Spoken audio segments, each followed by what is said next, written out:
Welcome back here. Another Down and Back with CornDoug presented by Octane Cornhole. This week, packed show. We've got KW results. We've got some Guelph results, Peterborough results. Unfortunately, Mitchell had to cancel Wednesday night. They had a bit of snow up there, so everyone was kind of blocked in, couldn't get out to play. So we've got results from those three leagues coming in. We've got the results from the Ho-Ho-Holio tournament in Dundas. Awesome turnout there for first time there. We had 40 people there. A lot of first time winners and a lot of new faces that I know will be back playing again soon when they start their league up in the new year. Also, awesome to have ACL Pro Mike Ferreira on the show here. Matt's telling me that he's throwing some Octane bags, so we'll see how he's liking those. But like I said, packed show here. Let's get into it.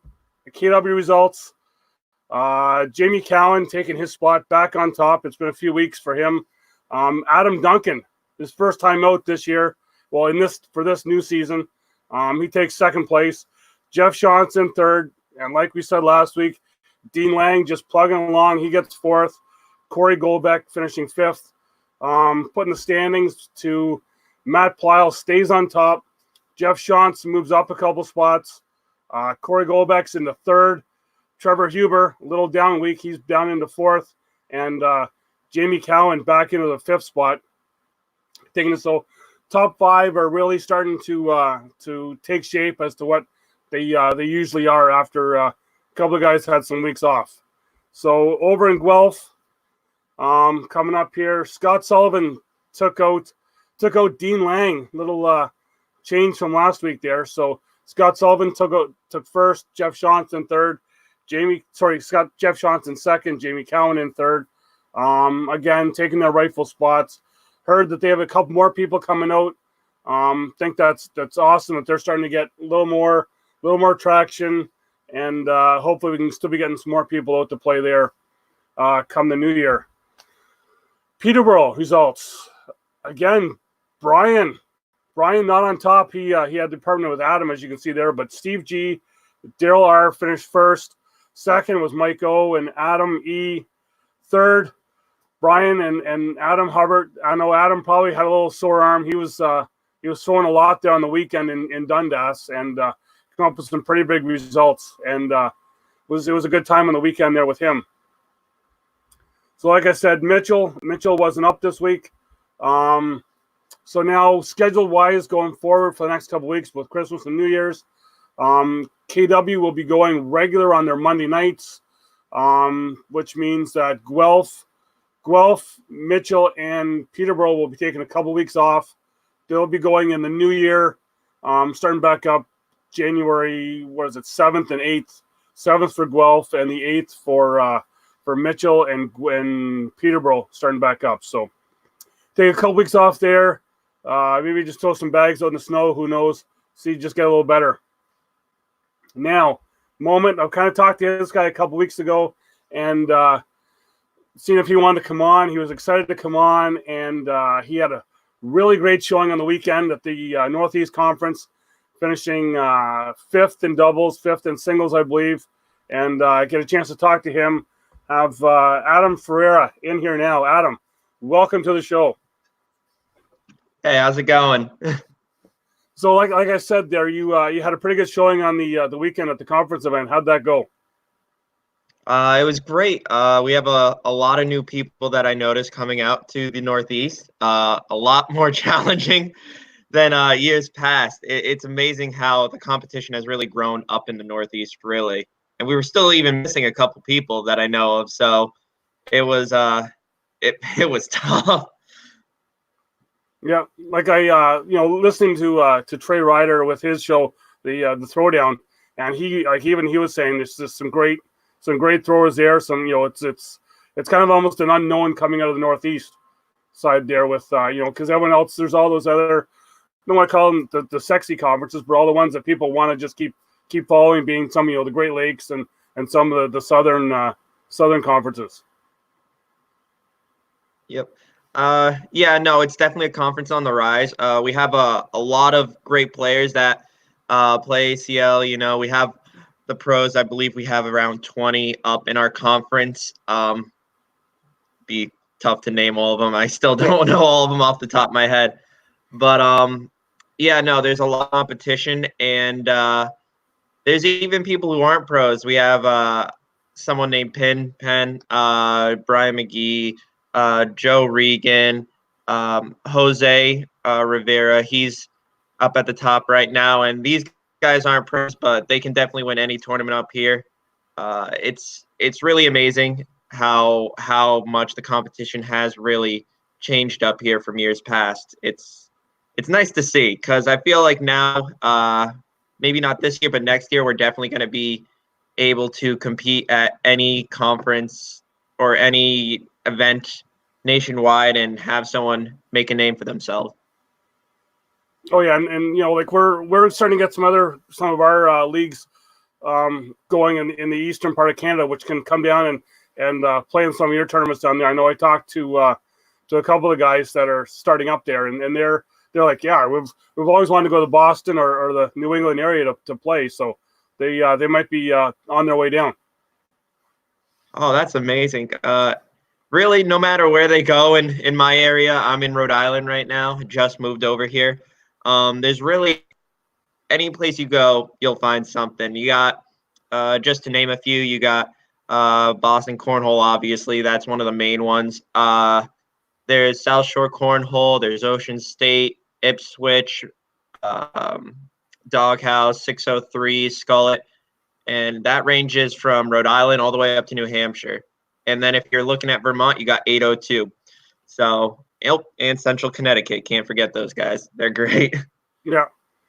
So it's like, you guys are like where we want to be, where we've got, our 4 leagues now that we're regular here, starting up 5 pretty soon here in the new year, which is great for our area, because, we've got our conference coming up here beginning of January, and we've moved to a bigger venue just because we know that we're going to have more than the 40. Like, our one area is probably where we play can probably take about 60 people comfortably playing, and I think we're going to be exceeding that in January here. So it's going to be great to see, and I know hoping to get you up sometime to play with us as well. Oh, yeah, no, I've been talking about it with Alex and PJ. Unfortunately, Alex has school right now because he's finishing up his senior year in high school.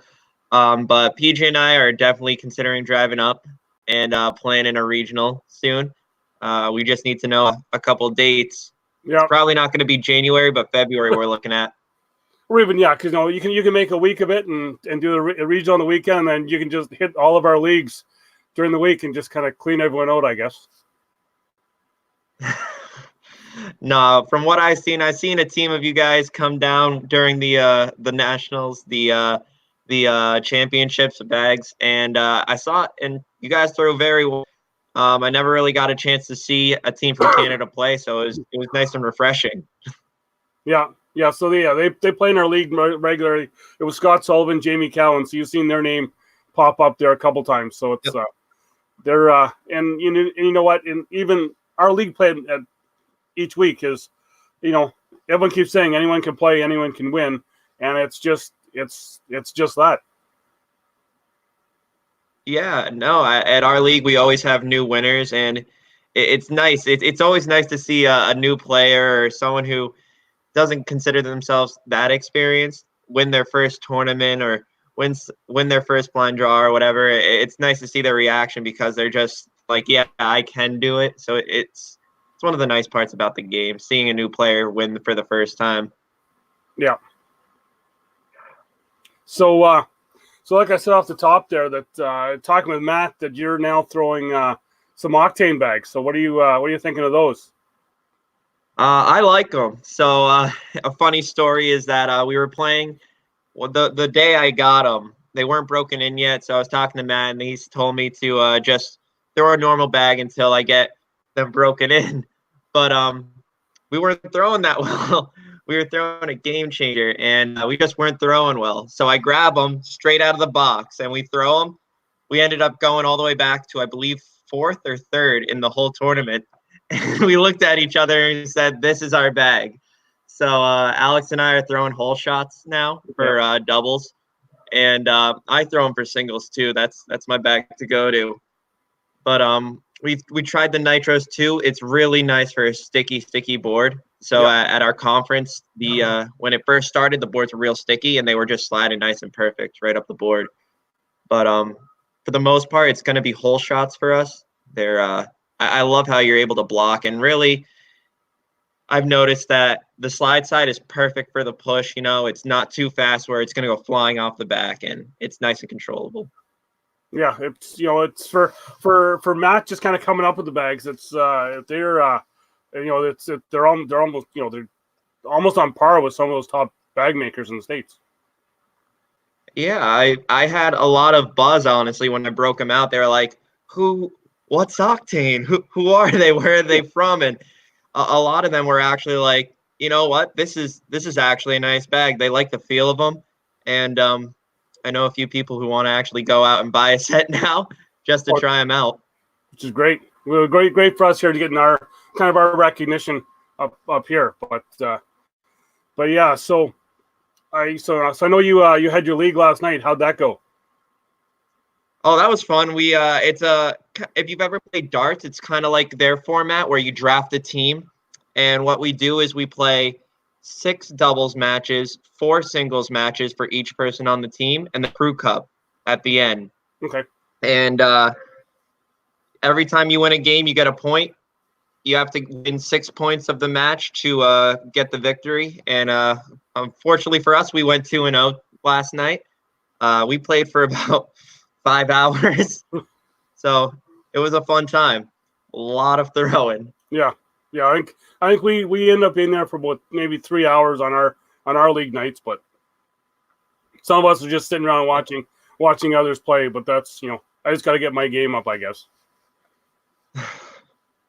Hey, there's always time to practice. That's what I say. Yeah. Maybe not now because it's winter, but yeah, summer.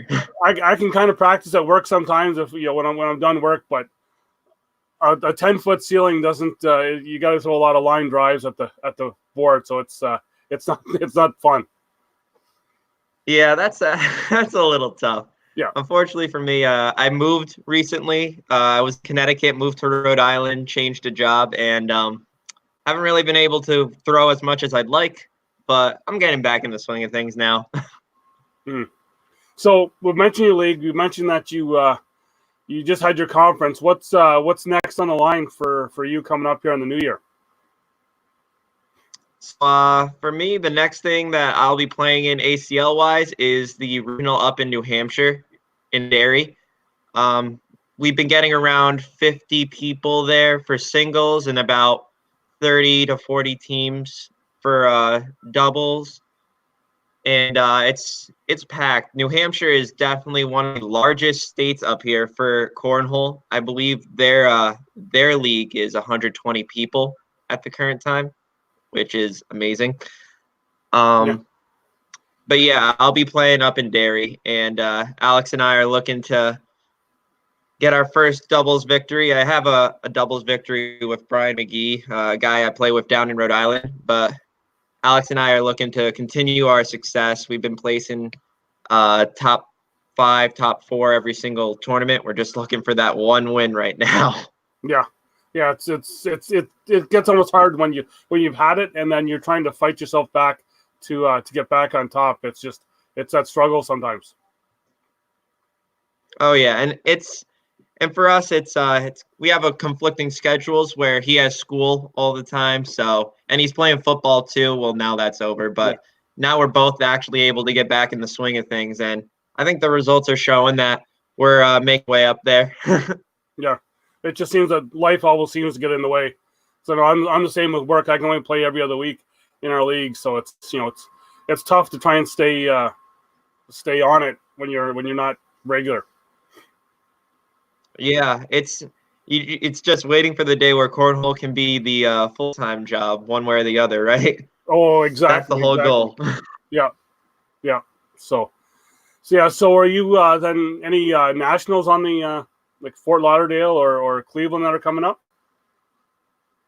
Yeah, as the ACL Pro, you have to go to at least 3 of them, but I plan to go all of them. Okay.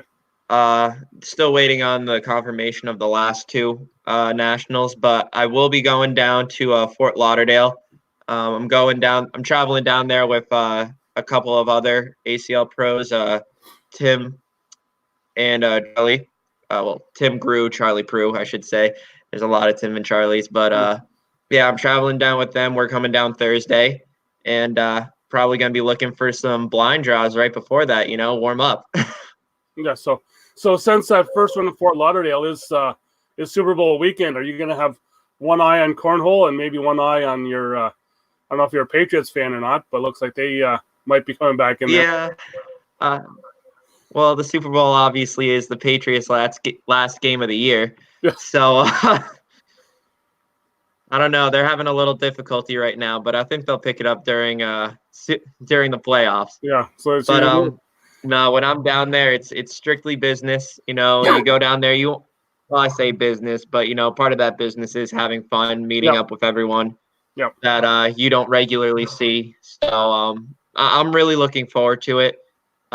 It's going to be very interesting this year because the pros now have a distinct wow,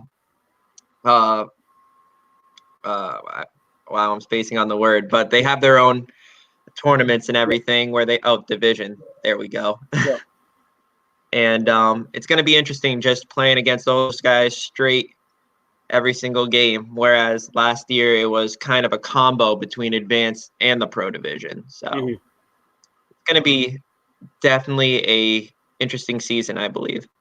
Yeah, no, for myself, like I haven't really seen, like, you get to know people at all the big events, and my last one was down in Cherokee down there. So I'm really looking forward to Cleveland, just to, like you said, you're down there for business, but you make so many other friendships, and it's just, cornhole is like, your business while you're playing, but when you're not playing, it just becomes fun. It's almost like you are playing in your backyard, and with nothing when you're not throwing. Yeah, when I started, I never thought I'd be really meeting people all the way from as far as California, Washington, and I was like, how is this game? I didn't realize it was as big as it was 5-6 years ago. So it's definitely been an eye opener to see how big of an outreach it has. Oh, exactly. Like I see, like, when I tell people when we're in Cherokee, you play from like 10 in the morning till 10 or 11 at night, and then all of a sudden there's other games going on till like 3 in the morning elsewhere, right? It's like, it's just cornhole all the time. It's crazy. I was when I went down to Florida, I was there till midnight, and I wasn't even the last person there. No. I was like, man, how do you guys have the stamina for this? Yeah, so that's why we're like with some of us that have been down to the Nationals, like in Cherokee or even last year down in Pennsylvania, seeing with some of the other people that haven't experienced that, our conference coming up here now, we're having a conference and a regional tournament the same day. So they're going to be kind of back-to-back on a Saturday. So we'll be throwing from like 10 in the morning till we'll probably be there till about 11 at night to see how some of those their players are going to go. Just instead of throwing for a couple of hours, we're going for the full day. Yeah, no, you definitely got to pace yourself for that one. Yeah. When you're throwing, you got to make sure you don't tire out your arm. You want to stay warm, but make sure you do not tire it out. Yeah, I've ran into that issue plenty of times. Well, and that was exactly my issue as well too. When we were down in North Carolina, because you're throwing, all of a sudden you got your game, and then all of a sudden my wrist just we get to our third game of doubles, and my partner and I thought we had a good shot at going a little farther, but all of a sudden it was just everything's just hurting to throw, and so you really got to just it's not just everyone says, oh, it's just a little sport, but there's actually still some more science to the game. Yeah, I believe that people who don't play the game don't realize how much it actually takes out of you. Strategy wise, it's a mental game, figuring out where you should throw it, how you should throw it. And then you can be on your feet for hours throwing. Yeah. There's a lot of walking involved too. It's more than just, oh, you're throwing a bag in a hole, which is unfortunately the stereotype a lot of people have who don't know the game. But it's once they play it and they come to a larger tournament, they realize, wow, there's definitely more to the game than what I thought. And I feel like once that stigma is broken, then there's going to be a huge influx of people who come into play. Oh, exactly. It's for us. It's just getting people out because everyone thinks, oh, it's just a backyard game. That there's no real, there's nothing past the backyard game. But once they go and playing, it gets addictive. And it's like when I talked with Timothy Pitcher, he said, and he said it best is like you think you're going in to play checkers, but you end up playing chess because it's just with that whole mental game. Yeah, that's actually that's the first time I'm hearing it, but it really does fit the game because people think that, oh, it's so easy to throw straight, but there's more to it than that. What happens when there's a blocker in front of you? They throw straight, they hit you in, and it's too easy of a game at that point. But when you play guys like Pitcher and you play guys like Matt Sorrells and all those guys, it really is chess. There's no way around it. You got to make your shots, you got to make your moves, and you got to be aggressive when you can. So, yeah, and it's like, and it's almost like other sports where you have to study your opponent to know their throwing tendencies, and how it then changes how you're going to throw against them. Whether you know that they like to slide it in all the time, so you got to throw up that blocker first, and it's just it almost makes it a little more fun when you're trying to strategize like that. Yeah, it's definitely a task to figure out how people throw. So it's always when you get that new person that you don't know, like they throw, but you don't know how they play. Yeah. It's a little difficulty to really on the fly kind of judge them. But me personally, a lot of the guys up here know that I like to block.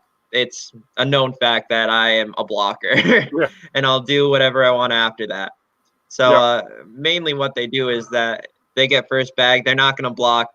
They know I'll just block them. They just try to go hole for hole the whole time. So it's that's how people play me now. So I got to kind of adjust to it. Mm-hmm. Yeah, well, it's definitely fun because it makes you think. Oh, exactly, and that's the whole fun part of it is maybe you may have that where you're not you don't airmail all the time, but all of a sudden you get that one airmail and you're like, whoa, I can do it. So yeah, no, it's I believe the airmail is one of the most important shots. Like, yes, it's obviously one of a few shots to throw, but the airmail is one that you can't really block. You have to hit a very nice shot with a bag like half in the hole to block it. And if you can hit it 90% of the time, you'll win most of your games. Yeah. So yeah. So I want to thank you for coming on. I want to have you on again. Like I've said to a couple of other people here, I want to do a couple other little hangouts where we can talk live and have some people asking questions of different strategies and kind of stuff like that there. But yeah, I definitely want to have you on again. I want to be able to get maybe even see you if you come down to Cleveland for that conference tournament in Cleveland, or not, sorry, the national in Cleveland, because I know we're going to be having a bunch of people there and maybe be able to get into a few games as well too.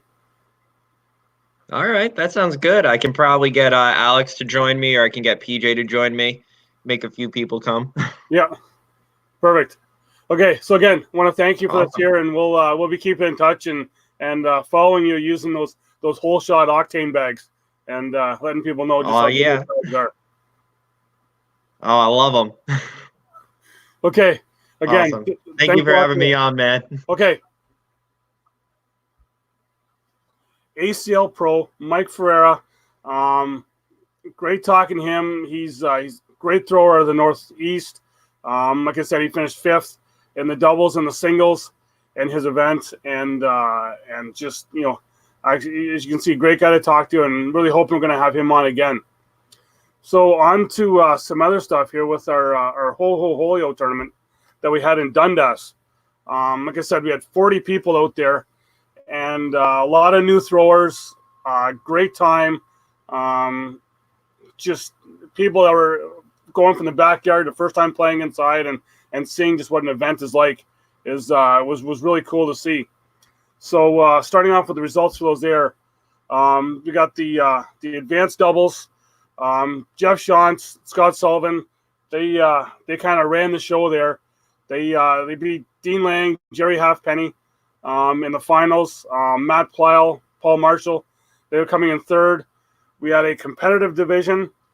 Adam, Dave Hubbard, like I said, Adam out of Peterborough. They drove the hour and a half in a little bit of snow down to Dundas to play, and they picked up the competitive doubles title.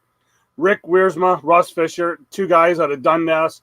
We've seen them a couple other times down in Kitchener at some of our tournaments, and were great throwers then. They had another great showing there.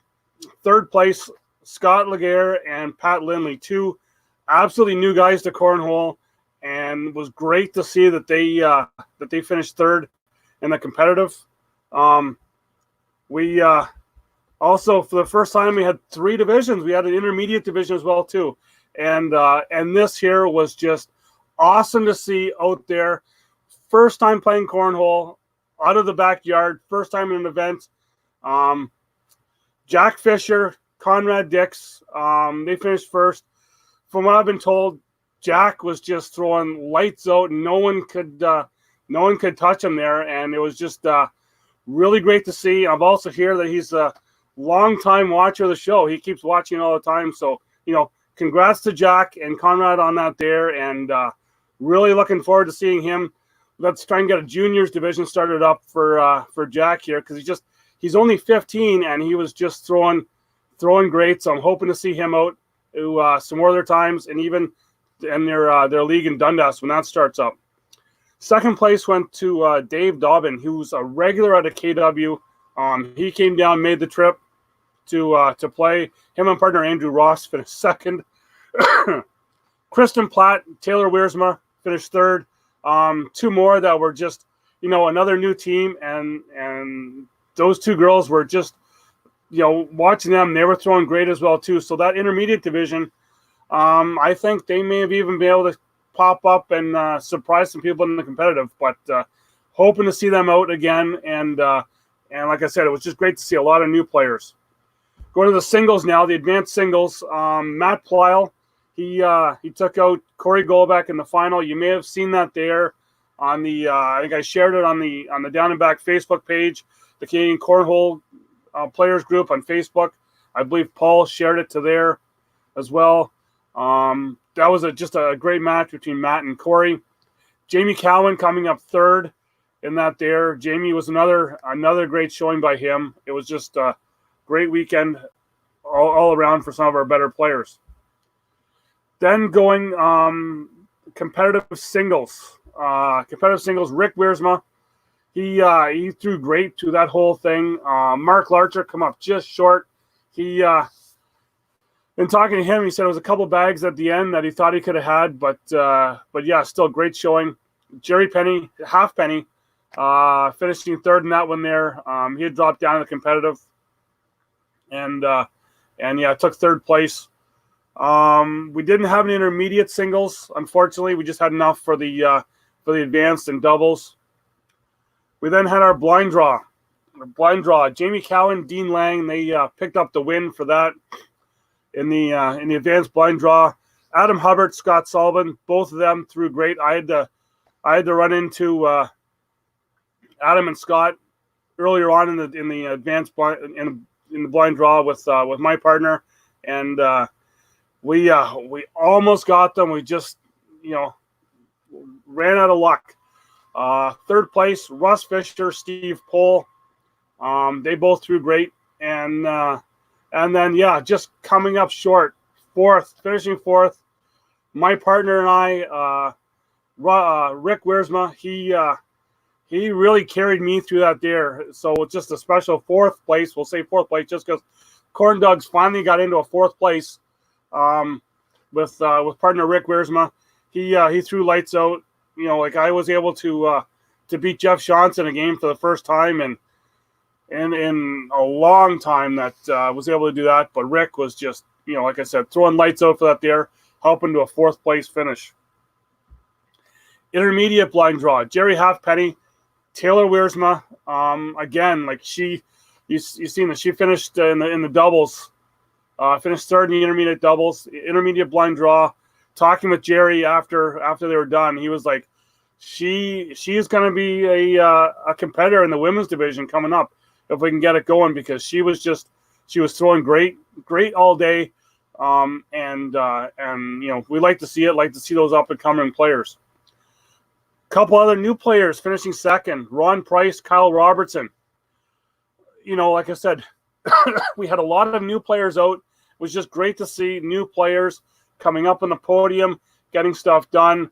Craig Shantz showed he was a new player out of Kitchener. He hasn't even been out to us yet. We're trying to get him to come out to our league. He and partner Terry McDougall, Terry regular at the KW nights. He's been about I think he's been out for about 6 weeks, and he's starting to get on the rise as well too. So Craig Shantz, Terry McDougall finishing third, and just want to say that it was just a great day put on by Peter Lamanto, and just there's a lot of good things coming in Dundas. I can't wait to see what's going to happen there. Can't wait to start talking about their results. I think with the names you've seen here, we're going to be seeing a lot of those names out again, because there's just a lot of good throwers. And like I said, we had about 40 people out there, and I think we may have only had like 6 or 7 that were regulars from KW that went down to play. So they had a lot of their own people from that area just coming out to play, and just a lot of fun. And just thanks again to Peter for having us out. And we hope to see them soon, and even hope to see them down at the our conference event. Speaking of the conference event coming up, January 11th, Kingpin Lounge at the Binghamton Park in Kitchener. It's going to be a full day, like I said before. We're going to start at 10 a.m. with the conference tournament. Then we're going to do the gamut with that, folks. We're going to do advanced singles. We're going to probably try and have a couple different divisions for singles, couple different divisions for the doubles, couple divisions for a blind draw. We're going to throw a crew cup in there. We're really hoping we're going to have enough for a women's division, and possibly even there's been talk of even a co-ed tournament in there as well too. And just going to be a great day. And then just when we're done that conference tournament, when you haven't had enough, let's do it all again, and we're going to do a regional tournament for the rest of the day. So we're going to probably go until 10 or 11 o'clock at night. Like I said with Mike there, that it's going to have that feel of being at a national or a conference event down in the States, where there's more action, more playing, more tournaments. You just got to make sure you're staying warm and not playing. You're not throwing actually too much in between games, but just going to have that long day of just some long stuff and just some great cornhole action. We're going to hope we're going to get some live. We're going to try and go Facebook Live for that for some of the day. Try and have some live interviews with some of the players. Maybe even try and get some of the new players coming out if they're coming down, especially some of the ones from Dundas. Even try to talk with some of them about lining them up, even coming on the show to talk, because it's great to talk to the ACL pros, but just love talking to the new people just getting their excitement and what they want to do with the game going forward. Also then talk to Mike about this as well too. Again, message Matt, KW Cornhole. If you want to come down with the group in March to Cleveland, he's trying to look at booking some hotel rooms and just seeing just how many people we're going to have come down there. And that will be another great weekend. So that's about it that we have for all of our stuff here this week. Just a couple reminders about some stuff. Just if you like what's going on here, you like what's going on, and you want to keep seeing more. Like I said, subscribe to the page. It's on the little ticker on the bottom there. Please give us a like, give us a subscribe. Check us out on Facebook, Down and Back with CornDoug, and you can check out the Canadian Cornhole players on the Facebook group, KW Cornhole. If you like that page, we got Stratford Cornhole Club, we got Peterborough Cornhole, and Royal City Cornhole. out of Guelph. Check them out on Facebook. It's got a great venue. Louis on Lewis is a great venue and just a great spot for cornhole. Just like to see some more people come out. And if you're in the KW area, KW, Guelph, Brantford, Stratford, check the listings. Rogers Cable TV, Giovanni and me coming up. It's going to air probably middle of March. They were out, did some stuff with us, so you'll see CornDoug on there. I'll be on there. He did some stuff with Jamie Cowan and Scott Sullivan talking about their playing down the States, and even him along with Phil Tavares challenged Jamie. So Giovanni and Phil Tavares challenged Jamie and Scott to a game. You'll see them playing. Giovanni, he got better as he started playing, but yeah, look for that middle of January. I will put some stuff up on the Down and Back Facebook page. I know Matt will put stuff out on the KW page and in all the other groups, but just watch for us on there. We're gonna have a segment on there. It was a lot of fun to do, and talking with Giovanni that we could be looking at some bigger stuff in the future, some more stuff with Rogers. We've got some ideas. He kind of had some ideas, so it's going to be fun, and we can just look for great things in the future with Cornhole here. Just spreading the word, but just Guelph, Brantford, Stratford, you're in the KW area, check out Rogers Cable. I know it's Cable 20 in Kitchener, not sure the other places, but just check them out. Check out their webpage as well too for times and listings of when that'll be on. So I think that's all we got here for this week. We've got, like I said, it's going to be a quiet week the next 2 weeks with Christmas and New Year's coming up. Watch for us next week. We're going to do a year in review show. So we're going to go through all of our tournaments, all of our seasons, not each night of the season, but just standings from each season. We're going to talk about tournaments. Maybe, who knows, might have a couple special guests come on. And talk about some stuff that's happened at other tournaments for the past year. What's looking forward. I know I still have some couple talks with Sean in St. John's in Newfoundland, and he's raring to go. He's got everything raring to go. He's ready. He's got his bags. He's got his boards.